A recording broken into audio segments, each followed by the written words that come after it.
ஆ. அம்மா. அம்மா குழந்தையின் முதல் ஆசிரியர். அவர் நல்லதை கற்றுக் கொடுத்து வழி நடத்துபவர். ஆ. ஆடு. ஆடு ஒரு வீட்டில் வளர்க்கப்படும் மிருகம். அது புல், இலைகள் போன்றவற்றை உணவாக சாப்பிடும். ஈ. இலை.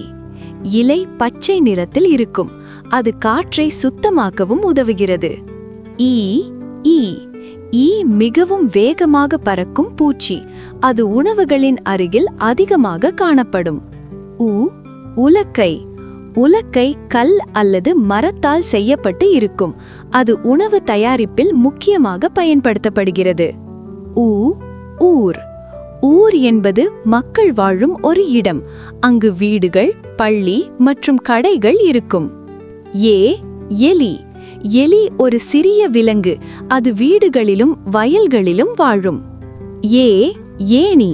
ஏணி உயரமான இடங்களுக்கு ஏற உதவும் ஒரு கருவி. அது மரம் அல்லது இரும்பால் செய்யப்பட்டிருக்கும். ஐ. 5. ஒரு கையில் 5 விரல்கள் இருக்கும். அதனால் 5 ஒரு முக்கியமான எண். ஓ. ஒட்டகம். ஒட்டகம் ஒரு பெரிய விலங்கு. அது பாலைவனத்தில் வாழும். ஓ. ஓடம். ஓடம் என்பது தண்ணீரில் செல்லும் ஒரு வாகனம். அது ஆறு, ஏரி மற்றும் கடலில் பயணம் செய்ய பயன்படுகிறது. ஔ. ஔடதம். ஔடதம் என்பது நோய்களை குணப்படுத்த பயன்படும் மருந்து. அது மருத்துவர் கூறியபடி எடுத்துக்கொள்ள வேண்டும்.